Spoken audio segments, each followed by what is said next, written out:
Bien, muy buenas tardes con todos. Voy a compartir pantalla.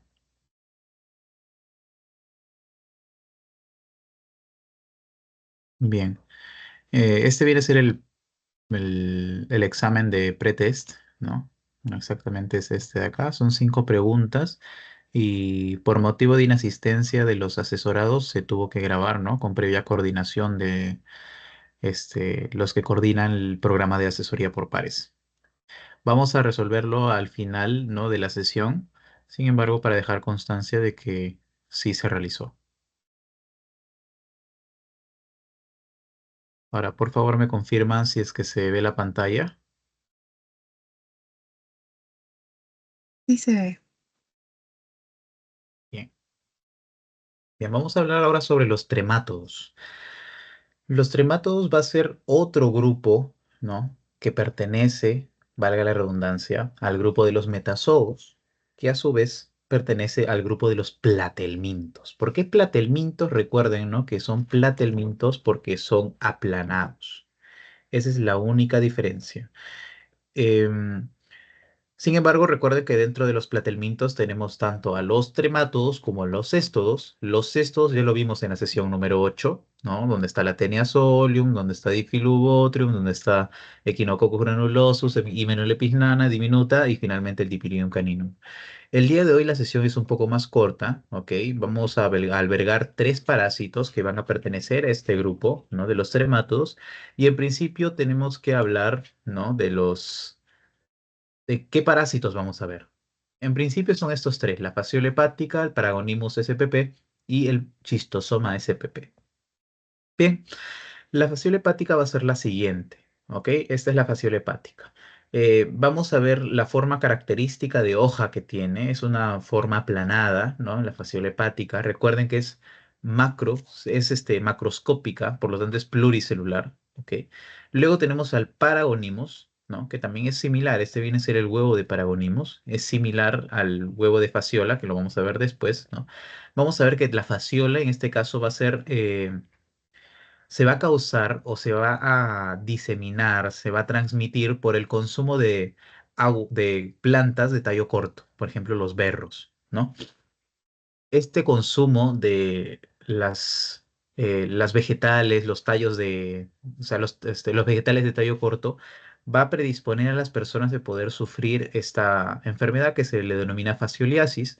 Y luego tenemos la paragonimiasis, que vamos a ver que es un parásito común a nivel de la costa, por lo tanto refuerza la idea de que las parasitosis no solo se dan a nivel de la selva y a nivel de la sierra, sino que también hay en la costa.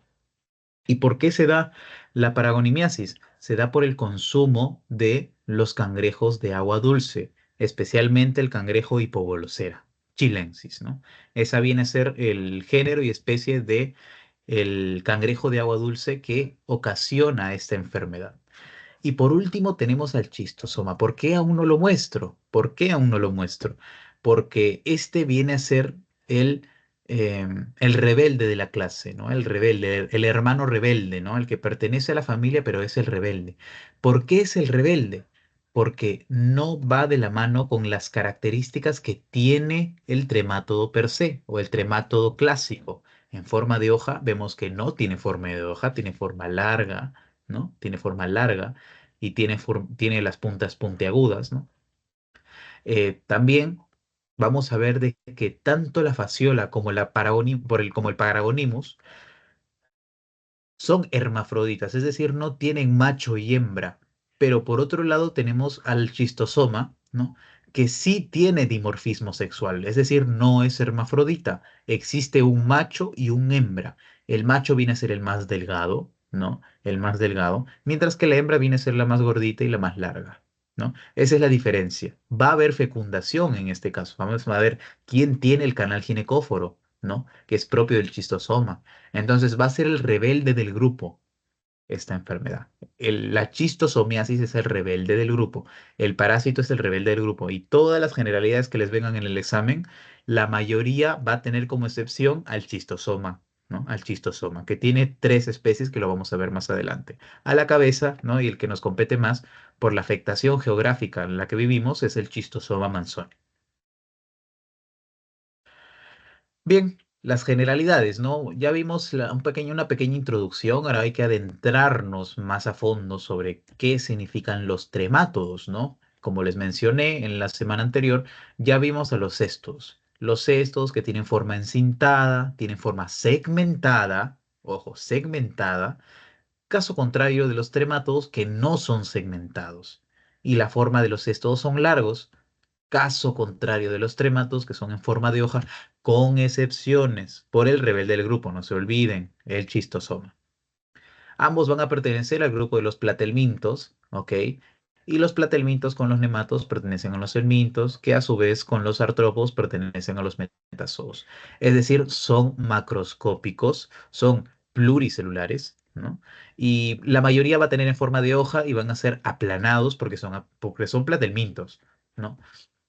Todos tienen ciclo heteroxeno. Todos van a tener ciclo heteroxeno, es decir, no solo se desarrollan en un hospedero, necesitan de dos a más hospederos para poder desarrollarse. Vamos a ver que van a poder desarrollarse en un caracol, por ejemplo, en el caso del Paragonimus, va a desarrollarse en el, en el cangrejo de agua dulce, ¿no? Hipobolosera chilensis. Y pues vamos a ver que los caracoles, ¿no? Del género Limneidae, por ejemplo, van a pertenecer a Fasciola hepática, por ejemplo. O el Aroapirgus para el chistosoma. O sea, es decir, es un ciclo heteroxeno. Necesita dos hospederos a más para poder desarrollarse. Son hermafroditas, es decir, no hay macho y hembra.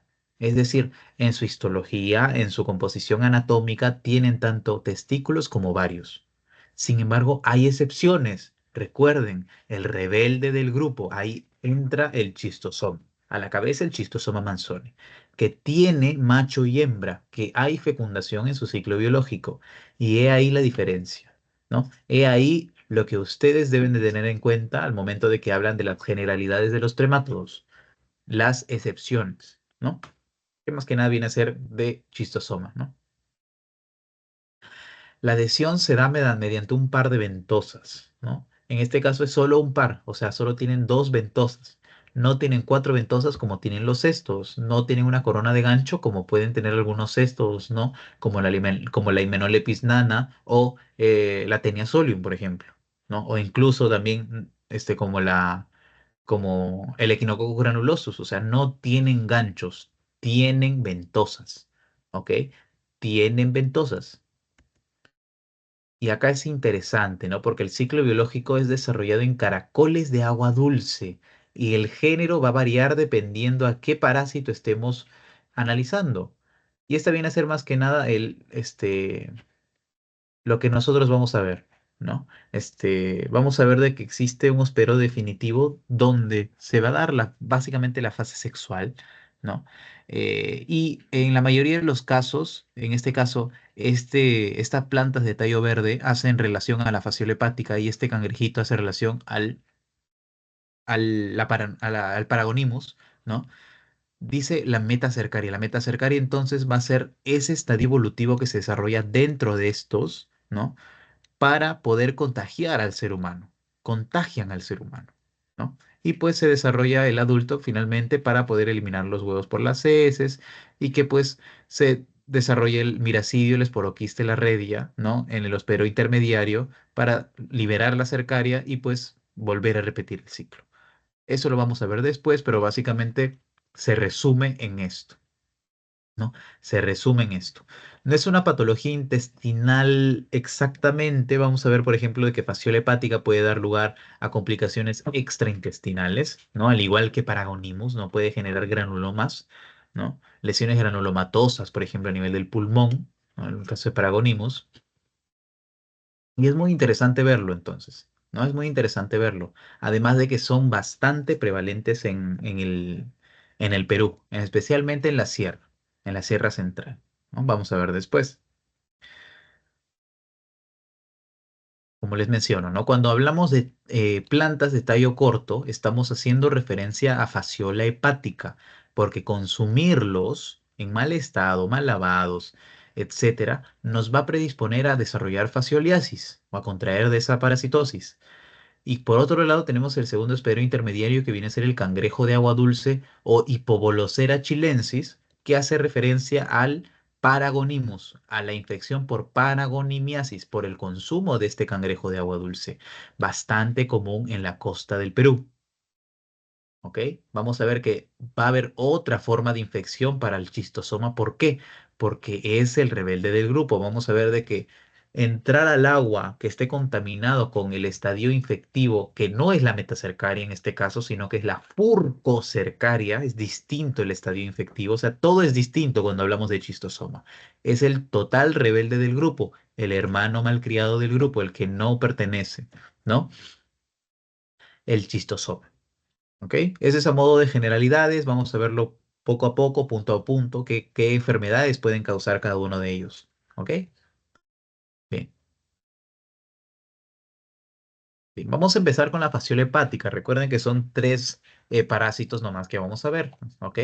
La fasciola hepática es bastante importante porque es bastante común en Junín, en Cajamarca, Cusco, Arequipa y en otras más de 20 regiones más que la podemos encontrar que llegan a ser endémicas, ¿no? Que llegan a ser endémicas. Ahora, en este caso existen cuatro estadios principalmente. Existen más, ¿no? Existen más, ¿no? Sin embargo, no se estudian porque no tiene razón estudiarlos, ¿no? No tiene razón, en cuanto al ambiente médico poder estudiarlos. Tenemos el huevo, que viene a ser el estadio diagnóstico que puede ser eliminado a nivel de las heces, ¿no? Puede ser eliminado a nivel de las heces. Ahora, tiene una forma ovalada con un opérculo en la parte apical, como vemos acá. Este viene a ser el opérculo en la parte apical y su cubierta es delgada. Y dentro contiene células que vemos que van a ser de color marrón, ¿no? Tiene como que circulitos, circulitos, circulitos este huevo, que es de forma ovalada, recuerden, que va a ser propio de la fasciola hepática, que más que nada se refiere a las células embrionarias, ¿no? Que van a dar lugar más que nada al adulto, ¿no? En el futuro, ¿no? Cuando ya contagió al ser humano, por ejemplo. Ahora, el adulto va a ser el siguiente, el que les mostré al inicio, ¿no? No va a medir más de 3,5 centímetros, ¿no? Eh, pero obviamente lo vamos a poder ver, ¿no? Si es que tenemos una imagen, lo vamos a poder ver, es macroscópico, ¿no? Y va a tener una forma de hoja de laurel. Es hermafrodita, tiene par de ventosas, ¿no? En la parte apical, ¿no? Y en el polo distal tiene un poro excretor. O sea, es decir, básicamente es un animalito pequeño, diminuto, ¿no? Porque tiene cómo poder consumir y tiene cómo poder defecar, o sea, o poder eliminar lo que ya no necesita, ¿no? Ese viene a ser el adulto. No mide más de 3,5 centímetros y habita principalmente en el canalículo biliar, ¿no? Vamos a ver de que va a causar daño en este canalículo biliar, ¿no? Pudiendo incluso obstruirlo y generar pues, síndromes ictéricos en el paciente, ¿no? Congestión hepática, por ejemplo, necrosis hepatocelular, por ejemplo. O sea, la fasciola hepática es bastante importante conocerla, ¿no? Bastante importante. Luego tenemos el estadio infectivo. La metacercaria va a ser el estadio infectivo tanto para la fasciola hepática como para Paragonimus, ¿no? Paragonimus. Caso contrario es el rebelde del grupo, como les menciona el chistosoma, que tiene el estadio infectivo llamado furcocercaria. Furcocercaria. ¿Ok? ¿Cómo va a ser la metacercaria? En este caso va a tener pared quística, ¿no? Con ciegos intestinales contenidos, que básicamente es el joven adulto, como vemos acá, y está adherido a las plantas acuáticas. Está adherido a las plantas acuáticas. Y finalmente tenemos el miracidio, ¿no? Que vamos a ver que tiene una presencia de como que un cilio que le permite moverse, ¿no? Básicamente porque este se va a mover en el ambiente acuático. Cuando el miracidio se pega o se adhiere a la planta acuática de tallo corto, pues se convierte automáticamente en una metacercaria. Esa es la diferencia. Esa es la diferencia. El miracidio tuvo que haberse desarrollado en un hospedero intermediario para poder convertirse en metacercaria. Tuvo que pasar eso para convertirse en una metacercaria. Y generalmente se da en los caracoles de género Limneidae, ¿no? Ese es el principal hospedero intermediario de fasciola hepática. ¿Ok? Bien. Y recuerden, tiene que estar pegada a la metacercaria, a la planta acuática, porque si no, no sobrevive. Necesita de la planta acuática de tallo corto, como los berros, para poder ser infectiva. Esa es la forma infectiva de la fasciola hepática. Bien, vamos a ver el ciclo biológico, ya que es bastante interesante, de hecho. A ver.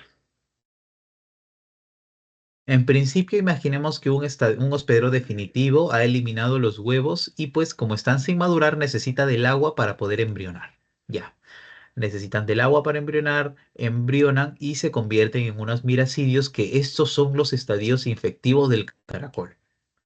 Estos miracidios infectan al caracol y como hablamos de fasciola hepática, estamos hablando del género Limneidae, no se olviden de eso, Limneidae, ¿no?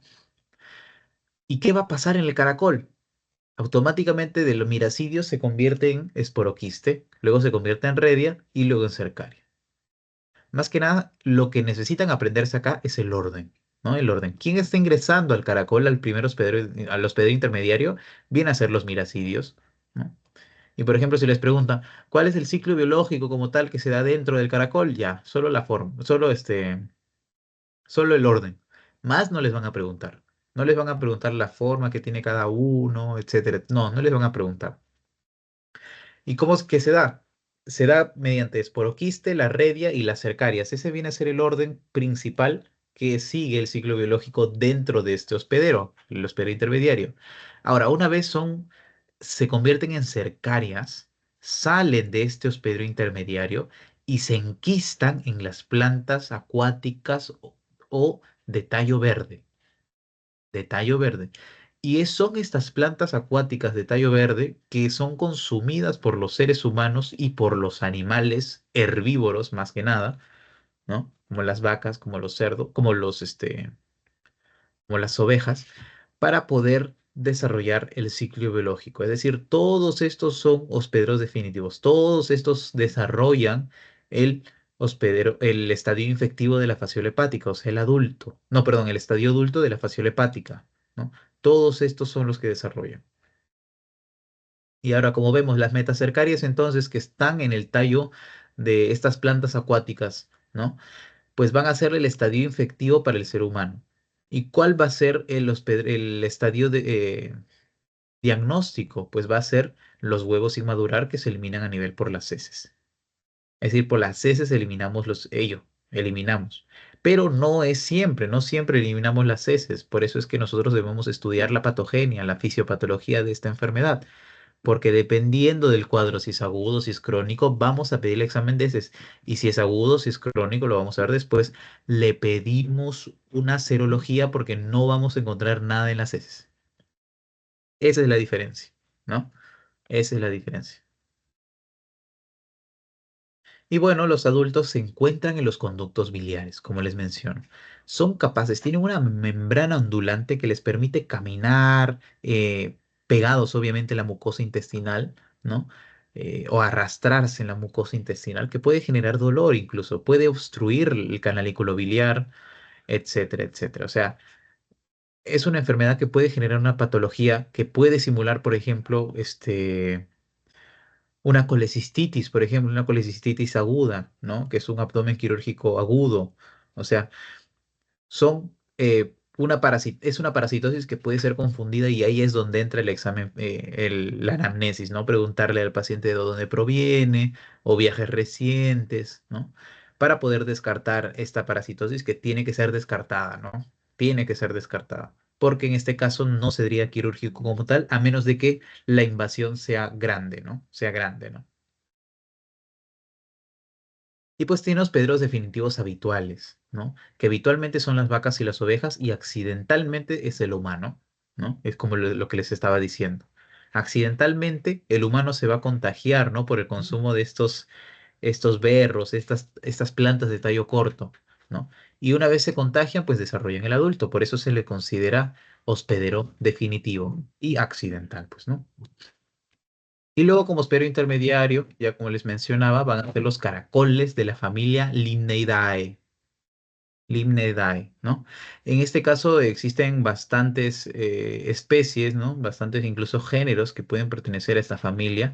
Sin embargo, lo principal que deben saber es que es este, Limnidae, ¿no? Ese es el principal que deben conocer de la familia Limnidae. No les van a venir los de acá, pero como para que conozcan, ¿no? Para que sepan, son los siguientes, ¿no? Son los siguientes. Ahora, también el estadio infectivo, recuerden, ¿no? Que son las metacercarias adheridas a los vegetales de tallo corto, ¿no? Que son consumidos por el ser humano y estas metacercarias, pues, se desenquistan en el duodeno y se forma el adulto más que nada, se desarrolla el adulto. El estadio diagnóstico es el huevo inmaduro, el huevo no embrionado, el huevo sin madurar, ¿no? Que se elimina a nivel por las heces. Sin embargo, no es siempre, no es específico porque depende de la cronicidad, si es que hay, claro, o la agudeza del cuadro infeccioso para poder determinar si es que es necesario pedirle un examen de heces o no. Vamos a verlo después. ¿Y cuáles son los mecanismos de transmisión? Pues ya les comentaba de las plantas o los vegetales de tallo corto, ¿no? Que tienen pegado a ellos, adherido a ellos, a las metacercarias. Ahora, la fascioliasis viene a ser la parasitosis que causa esta fasciola hepática. Vamos a ver que va a tener una fase aguda o invasiva y también va a tener una fase crónica, ¿no? La fase aguda o invasiva más que nada se refiere a la migración de la forma juvenil del parásito hacia el hígado, de la forma juvenil del parásito hacia el hígado. Y esta forma juvenil también se le conoce como adolescercaria, como adolescente, pero también como adolescercaria, ¿no? Adolescercaria. No se olviden de eso tampoco. Y pues va a durar los primeros 2 a 3 meses de la infección, de los primeros 2 a 3 meses de la infección. Por lo tanto, el diagnóstico, como no estamos eliminando nada, pues va a ser netamente serológico, porque aún no hay parásito grande, aún no hay parásito adulto, es forma juvenil. Y como no hay parásito adulto, no elimino los huevos, por lo tanto no estoy eliminando nada. Y le pido ELISA, le pido Western blot para poder hallar esa reacción antígeno-anticuerpo, para poder suponer la presencia indirectamente, ¿no? Del parásito a nivel de la persona. ¿No? Y pues esta viene a ser más que nada la patogenia, ¿no? El recorrido que va a ser, ¿no? Que en principio se da en la pared intestinal, ¿no? Y tiene que pasar al peritoneo y la cápsula de Gleason viene a ser aquella membrana serosa que va a cubrir o a recubrir todo el hígado, toda la superficie hepática. Y es necesario que este parásito lo pueda traspasar para poder llegar al parénquima hepático, que viene a ser lo que protege, ¿no? Y como el parénquima hepático ya se ha invadido, ¿no? Por esta forma joven, pues va a llegar finalmente a los conductos biliares, que es donde se desarrolla, ¿no? El parásito. Esa es la forma en la que va a migrar la fasciola. Y fue pregunta de examen una vez, por eso se los estoy poniendo. No se olviden de la cápsula de Gleason nunca, nunca, porque eso es lo que más les gusta en los exámenes, ¿no? A los doctores, que ustedes conozcan, ¿no? Que ustedes conozcan. Recuerden, ¿no? Que es necesario antes de entrar a un órgano pasar primero por la capa que lo protege. Y entonces, si es que quiero pasar, por ejemplo, al corazón, pues tengo que pasar previamente al pericardio, por ejemplo. Si quiero pasar al pulmón, pues tengo que pasar primero, en principio, a la pleura, ¿no? O sea, debo pasar por la membrana que lo recubre, que lo protege, para poder llegar al parénquima que quiero llegar. Entonces, debo pasar por la cápsula de Gleason para poder llegar al parénquima hepático. Ese es el recorrido de migración. Ahora, ¿qué es lo que se va a dar, ¿no? En esta forma de migración, ¿no? ¿Qué es lo que va a hacer la forma juvenil, ¿no? La adolescencia en el transcurso de migración que tiene? Pues va a consumir en el transcurso a los hepatocitos y a las células sanguíneas, ¿no? De cualquier estirpe, roja, blanca o amarilla. Roja como los eritrocitos, blanca los leucocitos y amarilla las plaquetas, pero en más medida a la serie roja, ¿no? A la serie roja. Y daña el tejido conjuntivo, o deja, perdón, tejido conjuntivo fibroso. Esto es interesante. ¿Por qué? Em, Como deja tejido conjuntivo fibroso, tejido conectivo fibroso es lo mismo, eh, por fibroso viene de fibrosis, entonces fibrosa al hígado, fibrosa al hígado. ¿Y cuál es la principal patología que causa o que se basa en la fibrosis del hígado? Viene a ser la cirrosis. Entonces la fascioliasis puede causar cirrosis cuando es crónica y empeorar aún más el cuadro del paciente. O sea, deja tejido conjuntivo fibroso y evita que se pueda dar toda la fisiología, la fisioanatomía y fisiohistología normal que se da a nivel hepático. Por lo tanto, se disminuye toda la capacidad que tiene el hígado, por ejemplo, para poder sintetizar proteínas, para poder sintetizar factores de coagulación, em, para poder desintoxicar al ser humano, por ejemplo, para poder metabolizar los fármacos. O sea, se pierde toda esa capacidad que tiene el hígado, ¿no? Se pierde toda esa capacidad. O sea, no se debe cronificar la fascioliasis porque es bastante grave, ¿no? Es bastante grave. ¿Qué más tenemos? De que deja lesión en vasos sanguíneos intrahepáticos y necrosa parcial o totalmente a los lóbulos hepáticos. O sea, lo que genera la fascioliasis es que consume los hepatocitos, o sea, los mata y genera fibrosis. Y a su vez, no, perdón, si los mata a los hepatocitos, genera necrosis. Pero como deja tejido conjuntivo, deja, o sea, causa fibrosis. Es decir, necrosa y fibrosa. Por lo tanto, causa una cirrosis a la larga. Y eso es lo que se tiene que evitar, ¿no? Se tiene que evitar. Entonces, ¿qué debemos aprender acá? Que la forma juvenil o la forma o la adolescercaria, ¿no? De la fasciola hepática, cuando migra hacia el hígado, que tiene todo un recorrido de migración, se le va a denominar fase aguda o invasiva. Y como es solo la forma juvenil, no es la forma adulta, yo no estoy eliminando nada por las heces. No estoy eliminando absolutamente nada por las heces porque no tengo la forma adulta. Por lo tanto, lo diagnostico con ELISA o Western blot a la cabeza del ELISA porque el Western blot es bastante caro. Esa es una principal diferencia que vamos a tener con la fase crónica. Y ahora, durante la fase aguda se empieza a necrosar, empieza el proceso de necrosis, porque lesiona los vasos sanguíneos intrahepáticos y no hay quien esté llevando la sangre a los lóbulos hepáticos. Por lo tanto, como no tienen sangre, se necrosan, se muere el tejido. Y pues, además de ello, además de ello, deja tejido conectivo fibroso, deja conectivo fibroso, o sea, deja colágeno. Generando la clásica visualización patológica, ¿no? Que se ve al microscopio, ¿no? De una muestra de un tejido cirrótico que son los puentes de colágeno, ¿no? Los puentes de colágeno, para poder diagnosticar obviamente la cirrosis, que está en proceso de poder establecerse, ¿no? En la fase aguda. Sin embargo, aún no hay. Pero ¿qué pasa cuando se cronifica, ¿no? Llegamos a la fase crónica, o sea, la infección aguda que se da en los primeros 2 a 3 meses se cronifica. ¿Qué es lo que va a causar? Es que los parásitos ya están en los conductos biliares y ya son adultos, y ya son adultos. Y entonces, ¿qué es lo que yo le voy a pedir? Técnicas de sedimentación, una muestra de heces para poder sedimentarlo y poder observarlo bajo el microscopio. También le puedo pedir directamente un examen coproparasitológico directo para poder ver los huevos a nivel de las heces.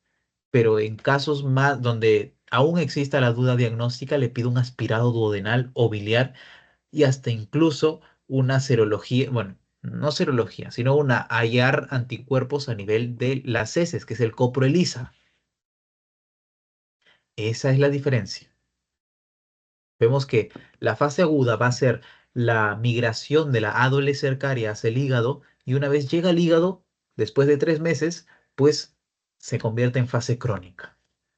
La fase aguda, como no hay adulto, pues no le pido examen coproparasitológico, sino que le pido ELISA o Western blot a la cabeza de la ELISA. Pero cuando se cronifica ya hay adulto, ya se eliminan los huevos por las heces. Por lo tanto, le pido sedimentación o le pido observación coproparasitológico directo. Pero también existen alternativas como la coproelisa, aspirado duodenal o aspirado biliar. Esa es la diferencia que encontramos con la fase aguda. Y bien, esta viene a ser el adulto que se encuentra en básicamente el intestino en este caso, pero donde prefiere irse en este caso, bueno, de este parásito va a ser a los conductos biliares e incluso poder obstruirlos, como les menciono, poder obstruirlos y poder generar un cuadro ictérico al paciente. Se le pone amarillo las mucosas, las escleras, la piel, se le pone amarillo, ¿no? En especial para diagnosticar ictericia debemos de ver las escleras amarillas, ¿no? Porque una coloración amarillenta, tanto de piel como de mucosas, puede ser engañoso, puede ser incluso una pseudoictericia, por eso siempre se debe confirmar con las escleras, ¿no? Y recuerden que la ictericia se da por el aumento de bilirrubina. Ahora, recuerden que la bilis se encuentra a nivel de la vesícula, ¿no? Y la vesícula, pues, se une con el conducto biliar común que sale no, perdón, con el conducto hepático común que sale obviamente del hígado, ¿no? Se une con el conducto cístico y forman el colédoco. Y este colédoco se une con el conducto de Wilson que sale del páncreas y pues llega al esfínter de Oddi y mediante la ampolla de Vater, pues sale a la segunda porción del duodeno. Eso lo sabemos por anatomía. Ya. ¿Y qué es lo que pasa cuando hay obstrucción, en este caso del, del conducto cístico del colédoco, dependiendo dónde se encuentra este parásito, porque es variable, ¿no? No salen las sales biliares como deberían salir, porque es en la vesícula que se almacenan las sales biliares. Donde todos los conductos biliares se van para almacenar, es en la vesícula. Y si yo le tapo la salida de esa bilis, ¿no? De esas sales biliares, de esa bilis que se encuentran en la vesícula, pues no salen. Y hay un flujo retrógrado, retrocede y se aumenta, se reabsorbe las sales biliares, en especial la bilirrubina, y es esta bilirrubina que sube en el paciente para poder causar el síndrome ictérico. Esa es básicamente la fisiopatología. Obviamente te da dolor también, te da otra sintomatología, y como se está cronificando, está necrosando el hígado, está fibrosando el hígado, te causa cirrosis, ¿no? En la forma crónica. Pero el parásito está en constante movimiento. Puede simular movimientos peristálticos, pero no lo es el parásito, ¿no? Peristalsis normal es el movimiento intestinal, ¿no? Que encontramos del músculo liso, pero el parásito ahora está en constante movimiento. Puede simular la peristalsis como puede ser una peristalsis dolorosa, ¿no? Que puede ser difuso, o sea, la encontramos en cualquier parte, ¿no? En cualquier parte, en especial en el hipocondrio derecho, porque ahí es donde se encuentran los conductos biliares, ¿no? ¿Qué es lo que tenemos? Es que deja ulceraciones, o sea, no solo daña la mucosa, sino es capaz de poder penetrarla y pues causar las ulceraciones. Puede causar irritación endotelial, genera daño endotelial y una hiperplasia epitelial.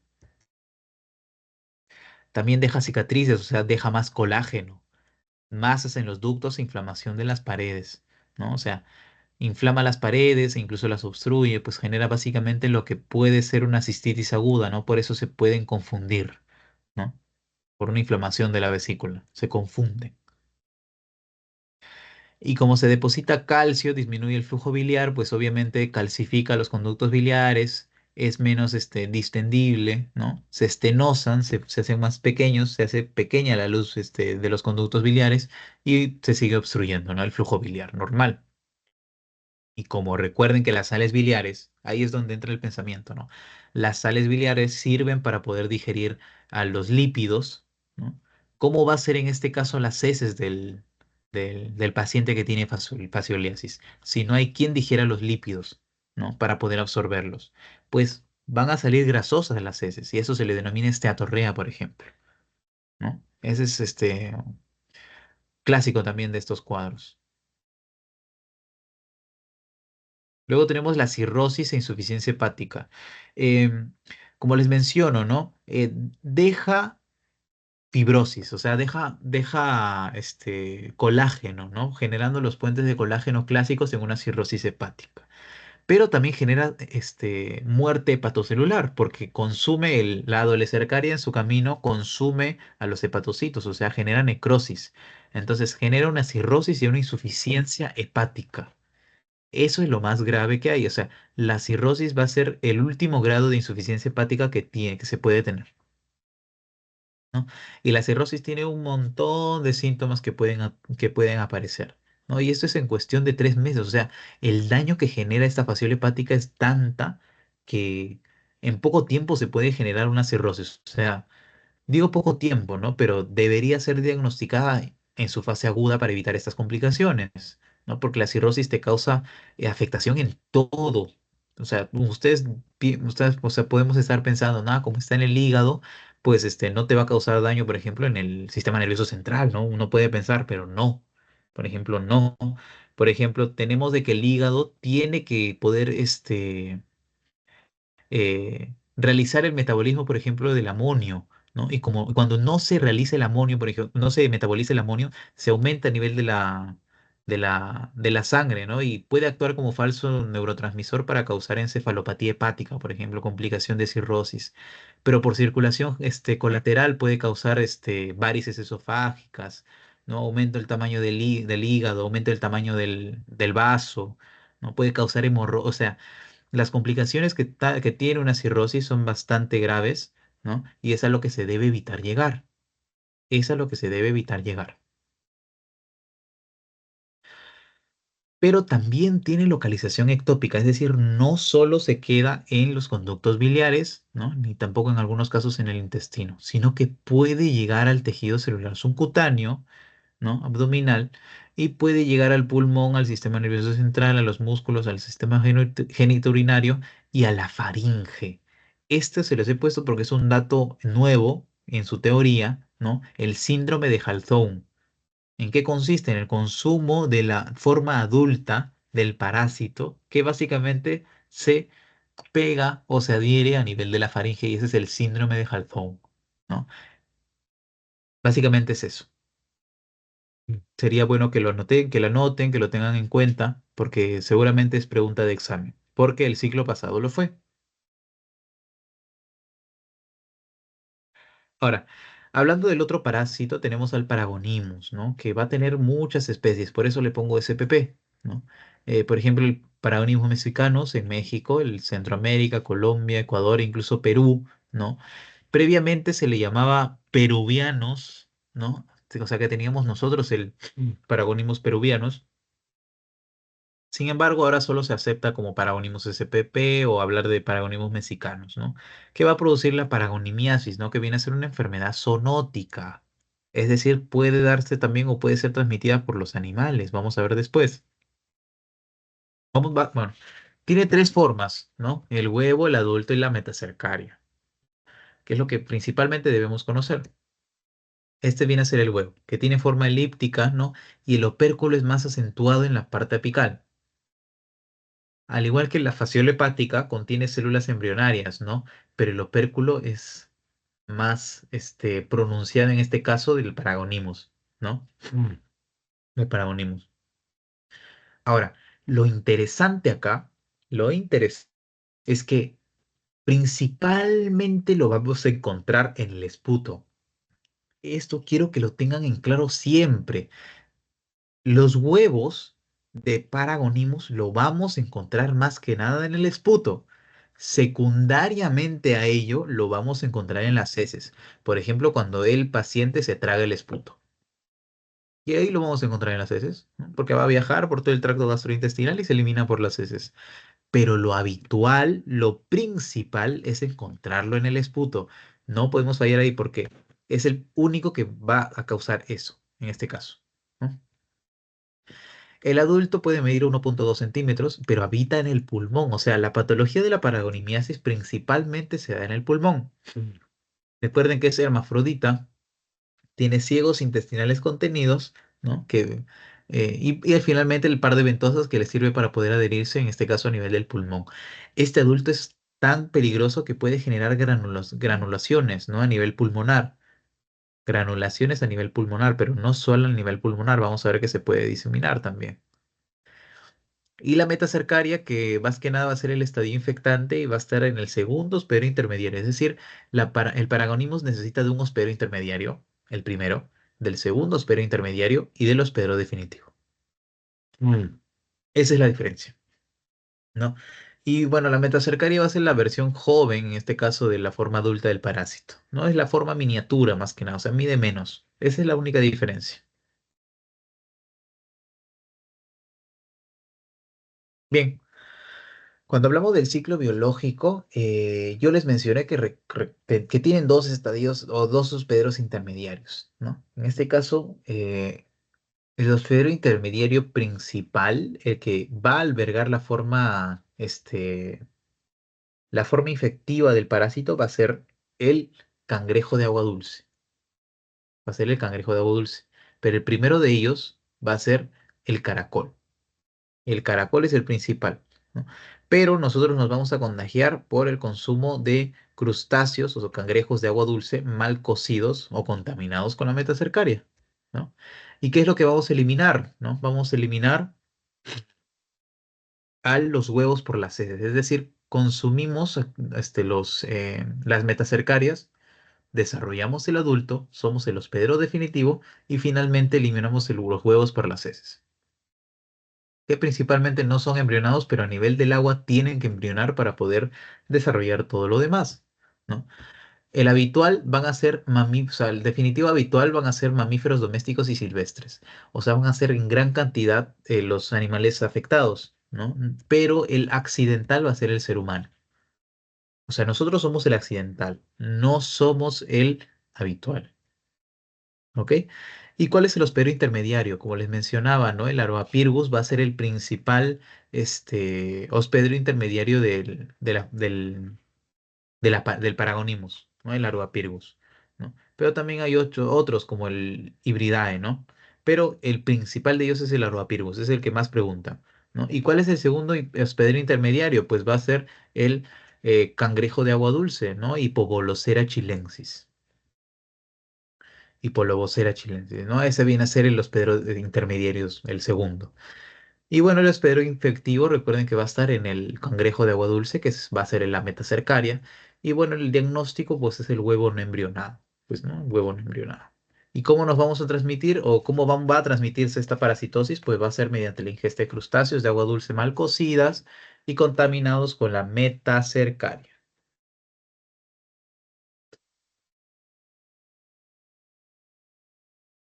Ahora, la paragonimiasis, pues como le menciono, tiene principal afectación en el pulmón. Tiene principal afectación en el pulmón. Vemos que van a generar lesiones iniciales por una migración parasitaria desde el intestino hacia el pulmón con abscesos y hemorragias. Claro, recuerden que nosotros nos contagiamos, ¿no? Por el consumo de cangrejo, ya. Es por eso que tiene que migrar del intestino hacia el pulmón. Tiene que migrar del intestino hacia el pulmón. Y por eso también tiene una migración bastante peculiar, ¿no? Que la vamos a ver también. El hábitat del adulto en este caso va a ser el pulmón, ¿no? Y en la migración que tiene desde el intestino hacia el pulmón, como genera daño, genera abscesos, genera hemorragias, pues el daño es mayor incluso, ¿no? El daño es mayor, pero genera principalmente sintomatología pulmonar, ¿no? O sea, respiratoria. ¿Qué es lo que causa en el pulmón una vez llega? Forma quistes fibrosos rodeados de material necrótico. Eso es lo principal. Eso es lo principal. Los quistes que forma, que están rodeados de material necrótico, o sea que son capaces de poder destruir a las células que pertenecen al sistema respiratorio, pues no al pulmón. Estos quistes pueden estar con huevos, ¿no? De paragonimos, pueden tener sangre y exudado purulento y pues tiene localización ectópica por una falla, un error que tengan a nivel de la circulación, ¿no? Porque puede ser variable. ¿Y dónde lo podemos encontrar? Por ejemplo, en el tejido celular subcutáneo, podemos encontrar en el cerebro estas lesiones quísticas, fibróticas, que están rodeadas por material necrótico en el cerebro, ¿no? Podemos encontrarlo en el hígado, por ejemplo, ¿no? O sea, en el abdomen, tejido subcutáneo. en el cerebro, en el sistema nervioso central, ¿no? O sea, estos son localizaciones erráticas, ¿no? Ectópicas, por una falla en la migración que tiene. Ahora, ¿cuál es la clínica que vamos a ver en la paragonimiasis? Vamos a ver que tiene dos fases, tanto la fase inmadura o la fase aguda y la fase adulta o la fase tardía, ¿no? ¿Qué es lo que va a haber en la fase inmadura? Va a haber más que nada síntomas intestinales, ¿no? ¿Por qué? Porque recuerden que nosotros vamos a tener que ingerir la metacercaria y pues va a tener que llegar sí o sí al intestino para poder penetrarlo y llegar a los vasos sanguíneos y pues ir al pulmón. Pero en la fase inmadura produce esta falta de o sensación de falta de aire, ¿no? Como perdón, esas deposiciones líquidas que tiene, como la diarrea, ¿no? O un dolor abdominal y torácico, puede generar síntomas histaminérgicos, ¿no? Por reacción histaminérgica, como una urticaria, como una urticaria. Y por ser una infección, pues genera fiebre, ¿no? Pero luego tenemos la fase adulta, ¿no? Donde se acentúa ya la tos que se va iniciando en la fase inmadura, se ya se acentúa, ¿no? Que esa expectoración que realiza puede ser hemoptoica, o sea, puede eliminar sangre mediante la tos que está teniendo el paciente. Elimina tos, ¿por qué? Porque recuerden que genera lesiones quísticas con contorno necrótico, necrosa y elimina sangre.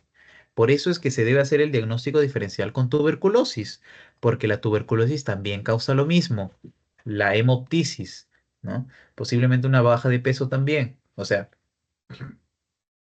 es necesario hacer el diagnóstico diferencial, ¿no? Diagnóstico diferencial. Y para eso, obviamente, existen preguntas en el examen físico o datos que le pueden dar en el caso clínico, ¿no? Para poder descartar uno o descartar el otro. ¿Y cómo se va a dar el diagnóstico? En este caso, el huevo, recuerden que solo se va a ver en el esputo, pero a veces, en caso el paciente se trague esa expectoración, solo en esos casos se va a ver en las heces. Pero ahora, para poder diagnosticarlo, nunca le voy a pedir un examen de esputo, porque puede que no lo vea ahí. Pero, perdón, nunca le pido un examen de heces, o sea, un coproparasitológico de heces, porque no lo voy a ver ahí. Le tengo que pedir un examen de esputo. Y también nos pueden ayudar para ver los granulomas, ¿no? Las lesiones quísticas que causan, pues, una radiografía de tórax o una tomografía axial computarizada, ¿no? Pero también nos puede ayudar técnicas serológicas como el ELISA o el Western blot, pues, ¿no? Pero lo principal el gold estándar acá es el examen directo de esputo, ¿no? Para poder verlo bajo el microscopio, para poder ver los huevos. Mm. Y bien, pasemos al rebelde del grupo, ¿no? Al Schistosoma spp, que como les menciono es rebelde, ¿no? No tiene forma de hoja como tienen los otros, tiene apareamiento, o sea, tiene macho y hembra, tiene dimorfismo sexual, o sea, va en contra de lo que anteriormente en generalidades se hablaba de las generalidades, valga la redundancia, ¿no? De los trematos, es el rebelde del grupo, el chisosoma. Y tiene huevo y tiene adulto. El huevo en este caso es peculiar. Vamos a ver que tiene forma ovalada, tiene un opérculo, ¿no? Pero tiene una espina lateral. Esta espina lateral es clásico de chistosoma de la especie Manzoni. Vamos a ver que dependiendo de dónde esté la espina, dependiendo de dónde esté la espina, por ejemplo, si está en este polo, pues va a variar de especie y es ahí donde podemos diagnosticar mediante la ubicación de esta espina. Y contiene la larva y el miracidio hacia adentro, el huevo. Ahora, el adulto va a habitar en el pulmón, porque recuerden que el huevo se ingiere y pues va a tener que migrar, ¿no? Desde el intestino hasta el pulmón y en el pulmón pues se forma el adulto. No mide más de 1,2 centímetros, pero hay dimorfismo sexual, es decir, hay macho y hay hembra. Vamos a ver que el macho es grueso y el más corto, ¿no? Es el más corto, mientras que la hembra va a ser la delgada y la más larga, ¿no? Que viene a ser la de acá. Vamos a ver de que el macho es el que tiene el canal ginecóforo. No por decir ginecóforo podemos pensar de que es en la hembra. No. Ahí vamos a ver que es lo contrario. O sea, como les digo, es el rebelde del grupo. Es el rebelde del grupo en todo aspecto, ¿no? Es el macho el que tiene el canal ginecóforo. Vamos a ver que, como les menciono, el macho es el grueso y el más corto, es este grande que hay, mientras que la hembra es delgada y más larga, ¿no? Que viene a ser esta. Que la hembra va a hacer que se meta al canal ginecóforo para poder aparearse, para que haya fecundación, ¿no? Y se formen finalmente los huevecillos.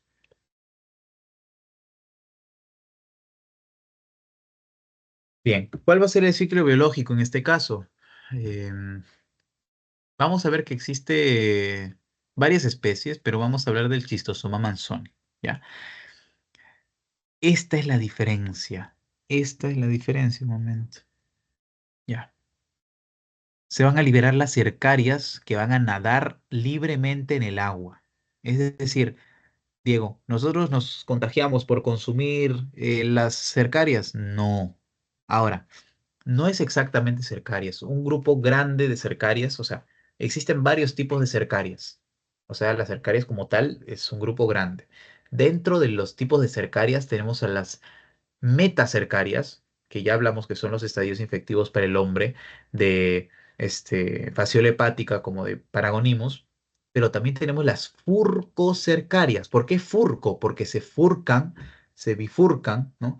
A nivel distal, o sea, crean una apariencia de cola, como acá. Y las furcocercarias son una forma de cercarias, pues, ¿no? Y estas van a nadar libremente a nivel del agua. Nadan libremente a nivel del agua y no entran vía oral, no entran vía nasal, no entran vía ocular, entran vía dérmica, vía, vía penetración de la piel, ¿no? Son capaces de poder penetrar la piel, una herida abierta o no. Puede tener heridas abiertas como puede no tenerla, pero este parásito tiene las tasas, tiene proteasas capaces de poder penetrar la piel y poder llegar al vaso sanguíneo.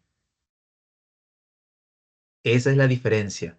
O sea, se diferencia en todo, como ya saben, ¿no? Se diferencia en todo, hasta incluso en el estadio infectivo. No es la metacercaria, es la furcocercaria. No se da por el consumo de algo, sino que se da por la penetración de las furcocercarias que están nadando en el agua. O sea, es el rebelde del grupo, el total rebelde, ¿no? Como les menciono. Y pues básicamente como estamos nos infectamos por la penetración de las furgocercarias, pues obviamente el adulto se va a desarrollar, en este caso, no solo a nivel, o sea, no solo se da a nivel gastrointestinal, ¿no? Vamos a ver de que estos adultos se pueden dar, por ejemplo, en el caso de Schistosoma manzoni, las venas mesentéricas, ¿no? En las venas mesentéricas. Vamos a entrar más a detalle después, no se preocupe.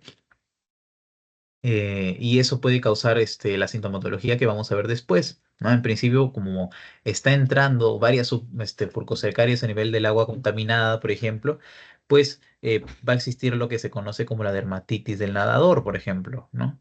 Que es bastante común que esté en la fase aguda de la chistosomiasis. Ahora, los miracidios penetran los tejidos de los caracoles. Los caracoles también son hospederos intermediarios. Es necesario el caracol para que se forme la furcocercaria y es necesaria la furcocercaria para que se desarrolle el adulto en el ser humano. O sea, todo se complementa. ¿Y cómo lo voy a diagnosticar? Lo diagnostico con un examen de heces. Estoy eliminando los huevos por las heces, por eso los estoy diagnosticando con un examen coproparasitológico. Mm. Entonces, ¿quién es el hospedero definitivo? El ser humano. ¿Y quién es el hospedero intermediario? Pues va a ser el caracol biunfalaria, en el caso de chistosoma. Vamos a ver que existen varios chistosomas, ¿no? Vamos a ver que existe el Japonicum, por ejemplo, y el Amatobium, pero lo vamos a ver después. Pero el principal que debemos saber, porque está en América Latina, es el Schistosoma manzoni. Y su hospedero intermediario va a ser el caracol biunfalaria. ¿Ok? Que va a ser penetrado por el miracidio y va a generar, por ejemplo, esporoquistes y finalmente las furcocercarias que van a nadar libremente por el agua. Y si una persona se mete a esta agua contaminada, pues va a contagiarse de chistosomiasis. Y bien, el estadio infectivo va a ser la furcocercaria, no se olviden, furco de que se bifurca a nivel distal, generando como que una forma de sirena, ¿no? Y finalmente el estadio diagnóstico que encontramos el huevo, ¿no? Ya les mencioné cuál era el mecanismo de transmisión, el contacto de la piel con las furcocercarias al nadar en el río, riachuelos o lagos contaminados con ellas, pues, ¿no? Recuerden, no es necesaria una herida abierta. No es necesario. Puede entrar, sí, por la herida abierta, claro, le entra más fácil, pero son capaces de penetrar incluso incluso la piel, ¿no? Por sus elastasas, proteasas que tiene, ¿no? Colagenasas, o sea, son capaces de poder romper todas esas barreras de la piel para poder penetrar hacia los vasos sanguíneos. Y eso es lo que les menciono. El Manzoni es el más común en este caso porque, o el que más debemos saber porque es el que tenemos en América Latina. El Manzoni. ¿Y dónde la vamos a encontrar? En las venas mesentéricas del colon. Algunos los llaman venas mesentéricas inferiores. Sin embargo, no es preciso. No es preciso. Mejor es decirlo del colon, porque hay una parte incluso de la vena mesentérica superior, por ejemplo, que va hacia el colon, ¿no? Que va hacia el colon, o sea, no es específico como tal. Mejor es mencionar que se da en las venas mesentéricas del colon antes de decir en vena mesentérica inferior, ¿no? Mm. El caracol, en este caso, cada uno de las especies va a ser diferente. Yo les mencioné que chistosoma lo que debemos saber es de que es bionfalaria. Y pues el huevo va a tener espina lateral, como les menciono. La espina es lateralizada. Por otro lado, el Schistosoma haematobium, que se encuentra principalmente en África, ¿no? Y que se va a desarrollar el adulto, ¿no? Tanto macho y hembra, el macho siempre con el canal ginecóforo, recuerden eso, pues se va a desarrollar en el plexo venoso vesical, en la vejiga. Y es es este haematobium que puede generar incluso la expulsión de huevos a nivel de la orina, a nivel de la orina. O sea, es bastante interesante, ¿no? O sea, los casos que pueden causar, o sea, los casos que se pueden dar, ¿no? Por estas infecciones. Y acá la espina es compuesta, es decir, va a estar en ambos, va a estar hacia ese lado, hacia un polo, ¿no? Mientras que por otro lado tenemos a los huevos circulares como tal, más que nada sin una espina como tal. O sea, la espina compuesta va a estar hacia un polo, como tal, exactamente hacia un polo, no va a estar lateralizada y pues los huevos circulares son como tal, ¿no? Pueden tener también una espina, sin embargo, lo diferencia del Manzoni, porque el Manzoni obviamente es mucho más ovalado. En cambio, el Japonicum, que se encuentra en Japón y que viven los adultos en las venas mesentéricas del intestino delgado, ya no del colon o del intestino grueso, sino del intestino delgado, pues van a ser de forma circular. Y esa es la diferencia entre las tres que tenemos, ¿no? Manzoni la encontramos en Latinoamérica, Amebatobium en África y Japonicum en Japón, ¿ok? Bien. El caracol también, el caracol de Amebatobium se da en el Bulinés y pues en el de Japonicum en Comelania, es decir, son diferentes. Esas son las diferencias que debemos conocer, ¿no? Son bastante comunes, como les menciono, en Latinoamérica, África y en Japón, respectivamente. Ah, y siempre considerar, ¿no? Que son venas mesentéricas del colon, no es vena mesentérica inferior, y es vena mesentérica del intestino delgado, no es vena mesentérica superior. Recuerden eso, ¿ok? Mm. Bien, ¿y cuál va a ser la patología en este caso, no? Como les menciono, es la dermatitis pruriginosa post-infección cutánea, ¿no? Eso es lo que se da básicamente cuando entras al agua y te empieza a salir las ronchitas, la dermatitis, ¿no? Que puede ser pruriginosa, ¿no? Puede botar incluso pus, no pueden infectarse. Pero lo importante acá es que genera formación o forma, ¿no? Los granulomas con focos de necrosis gaseosa, ¿no? En principio hacia adentro está obviamente el huevecillo, ¿no? Pero la necrosis gaseosa en este caso se le dice gaseosa porque tiene forma de queso, ¿no? Y forma granulomas básicamente porque tiene una corona de linfocitos, todos esos son linfocitos, ¿no? Todas estas son células epitelioides, por ahí que otra tiene una célula gigante multinucleada, ¿no? Y finalmente tiene el foco de necrosis gaseosa, ¿no? puede producir fibrosis pulmonar y no solo fibrosis a nivel del pulmón, sino también a nivel del hígado, produciendo cirrosis. Estos ya son las etapas más graves o de mayor compromiso, tanto del pulmón como del hígado, ¿no? Respectivamente, que se pueden encontrar. Por lo tanto, eso es lo que se debe evitar. No se debe llegar hasta estos límites porque obviamente puede ser incluso hasta fatal, ¿no? Puede condicionar todo el estilo de vida del paciente y obviamente el resto que le queda, ¿no? Incluso disminuir la supervivencia porque aumenta la morbimortalidad. Como les menciono, en la fase aguda y en la fase crónica, en la fase aguda se da la dermatitis de los nadadores o la dermatitis pruriginosa, ¿no? Y la fiebre de Katayama, ¿en qué consiste? En temperatura alta, con escalofríos, mialgias, artralgias, cefalea, tos seca y diarrea. La diarrea es la que la diferencia, ¿no? Y también la tos seca, es decir, hay compromiso tanto respiratorio como gastrointestinal y también de las articulaciones, ¿no? Producto obviamente de esa dermatitis que tuvo o que tiene, ¿no? En la fase aguda. Y acá es donde se empieza a generar la hepatomegalia. Y por último tenemos la fase crónica donde se da la hepatoesplenomegalia marcada, la citis y las varices esofágicas, es decir, se da toda la sintomatología, todo lo que puede causar las complicaciones de una cirrosis, porque se está fibrosando, se está haciendo una hepatomegalia y demás.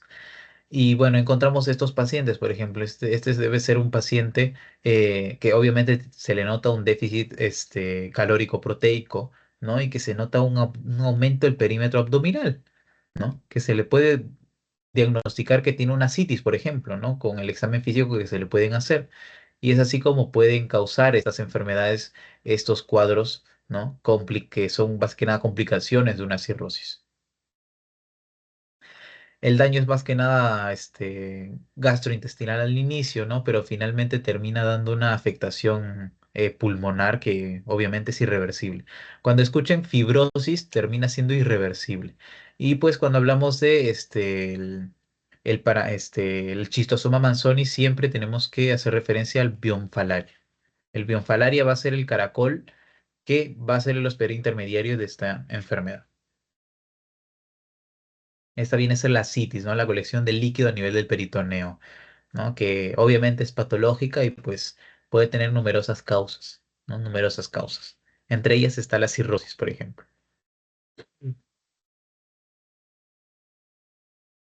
Bien, ¿y cómo voy a diagnosticar en este caso la chistosomiasis? Pues identificación directa de los huevos en las heces, porque recuerden que eliminamos los huevos por las heces, somos el hospedero definitivo, por lo tanto podemos hacerle una coproparasitológica de heces y biopsia de colon e hígado en caso haya una duda diagnóstica, ¿no? Que lo dudo, pero pueden haber casos.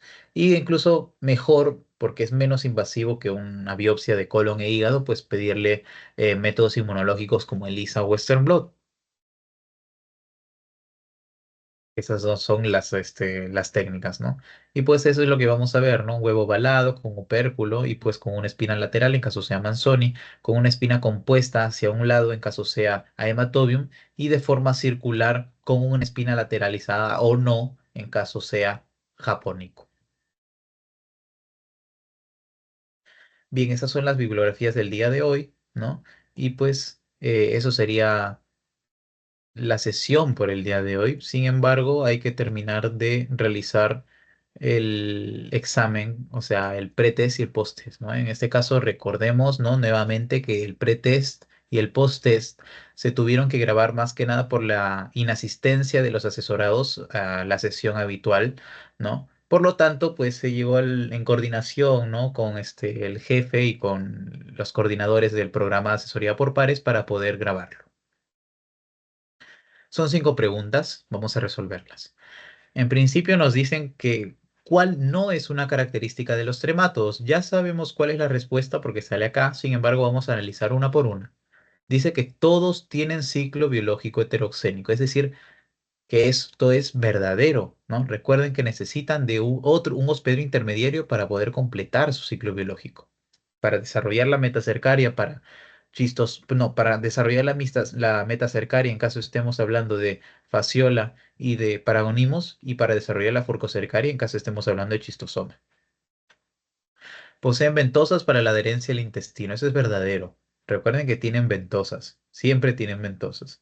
Son platelmintos, claro, dentro de este grupo de platelmintos encontramos a los tremátodos y a los céstodos, ¿no? Porque son planos y la mayoría son de forma aplanada o de hoja, con excepción del rebelde del grupo. Siempre es el chistosoma, recuerda. Todos son hermafroditas, sin excepción, eso es falso. Recuerden que el chistosoma no es hermafrodita, tiene dimorfismo sexual, es decir, hay macho y hembra, por lo tanto, esta es la falsa y esta es la respuesta correcta. Respuesta correcta, la 5. Nos dicen, de respecto a fasciola hepática, marcar lo correcto. ¿Cuál es verdadero? En la infección aguda se produce cirrosis e insuficiencia hepática, eso es falso. Recuerden que ahí se empieza la fibrosis y la necrosis que se da del hígado, pero en la fase crónica es la que se da la cirrosis y la insuficiencia hepática, ¿no? Mm. Luego nos sale que la fase crónica se diagnostica con Western blot y la prueba de ARCO2. No, eso es falso. Recuerden, ¿no? Que la fase crónica, pues ya el adulto está formado y ya le puedo pedir una forma de, una heces, un heces para pedirle un método de concentración, un sedimento, por ejemplo, ¿no? O un coproparasitológico directo para ver los huevos. Eso es lo que le voy a pedir. ¿Qué dice la cuarta? Dice el hospedero definitivo habitual es el ser humano de fasciola hepática. Em, no es lo habitual nosotros ser el ser humano ser el hospedero eh, habitual, ¿no? Eh, por eso se le considera que esto es incorrecto, o sea, eso es falso, no somos el habitual. ¿Qué dice lo demás? Dice el consumo de vegetales de tallo corto, ¿qué dice? No es un mecanismo de acción, dice que no es un mecanismo de acción, por lo tanto es falso. Sí es un mecanismo de acción, los vegetales de tallo corto, poder consumirlos nos puede causar fascioliasis. Y finalmente dice, los pedro intermediarios son los caracoles de la familia Limneidae. Eso es verdadero. La fasciola hepática tiene como hospedero intermediario a esta familia de caracol. Respuesta correcta, la tercera. Respecto a los ciclos biológicos de Paragonimus, marcarlo incorrecto. Recuerden siempre que todos, todos y cada uno de los tremátodos son de ciclo heteroxeno. Por lo tanto, la primera es obviamente que es la falsa. Por eso les puse todo lo demás para que traten de poder tener sus bases claras, ¿no? Porque si tenían las bases claras, podían haber sacado esto al ojo. Porque todos y cada uno de los tremátodos y de los cestodos también tienen ciclo heteroxeno. ¿Pero qué dice, por ejemplo? Dice, los primeros Pedro intermediarios es el caracol de la familia Hibridae o Aroapirgus, siendo este el último más característico. Es verdadero, recuerden. El huevo es el estadio diagnóstico y se encuentra en las heces y esputo, principalmente en el esputo. Recuerden, solo se va a observar en las heces cuando el paciente haya consumido el esputo que esté botando, ¿no? ¿Qué más dice? El humano adquiere paragonimiasis por el consumo de cangrejos de agua dulce crudos o mal cocidos contaminados con metacercarias. Eso es verdadero. Y en los segundos pero intermediarios, el cangrejo de agua dulce del género Hippolobosero. Eso es verdadero. Entonces, la respuesta correcta es la primera. Nos pide ahora marcar lo incorrecto. Adultos presentan dimorfismo sexual, eso es verdadero. Schistosoma manzoni es la de mayor importancia en Latinoamérica, eso es verdadero. Recuerden, Haematobium es para África y Japonicum es para Japón. Es una excepción de la forma de hoja que caracteriza a los tremátodos, eso es verdadero, recuerden. Siempre es la excepción, siempre es el rebelde del grupo. La infección por chistosomiasis se da por el contacto de la piel con las furcos cercarias al nadar en los riachuelos o lagos, eso es verdadero. Verdadero. La transmisión es vía dérmica, vía piel, ¿no? Vía transmisión o traspasar la piel, ¿no? Por las furcos cercarias. ¿Y cuál es lo incorrecto entonces? Dice, la hembra posee el canal ginecóforo. No, el que posee el canal ginecóforo es el macho. Es la hembra quien está copulando constantemente para producir los huevos. Esa es la respuesta falsa. Respuesta correcta, la cuarta. Bien, nos pide marcar lo incorrecto respecto a los tremátodos. A ver, dice, el signo agudo de la chistosomiasis es la dermatitis pruriginosa tras la internalización de las furgocercarias por la piel. Eso es verdadero. Recuerden que las furgocercarias tienen que entrar por la piel y generan la dermatitis de los nadadores o la dermatitis pruriginosa. Es lo mismo. La paragonimiasis causa abscesos y hemorragias en el pulmón, produciendo disnea y hemoptisis marcadas. Es verdadero. No se olviden de eso. Es verdadero. Luego dice, claro, y por eso tenemos que hacer el diagnóstico diferencial de paragonimiasis con tuberculosis, ¿no? Por la disnea y la hemoptisis que causa. Luego dice que existen quistes pulmonares fibrosos con material necrótico en la infección con Paragonimus spp. Eso es verdadero. Eso es verdadero. La migración de fasciola hepática en el organismo humano inicia en la pared intestinal y finaliza en los conductos biliares, comiendo células sanguíneas y hepatocitos en el camino. Eso es verdadero. Recuerden, ¿no? Nosotros consumimos, en este caso las metacercarias, llegan al intestino y van a tener que viajar, ¿no? Las adolescercarias que en su camino tienen que consumir hepatocitos y tienen que consumir células sanguíneas a cabeza de eritrocitos, a la cabeza de eritrocitos, ¿no? Para poder llegar a los conductos biliares, que es donde se forma el adulto, ¿no? ¿Y qué dice al final? Dice, fasciola hepática no tiene localizaciones ectópicas. Recuerden que sí, ¿no? El sistema nervioso central, el tejido celular subcutáneo, el peritoneo, es decir, tienen localizaciones ectópicas y no solo radica en afectar, ¿no? Los conductos biliares. O sea, la respuesta correcta es la quinta.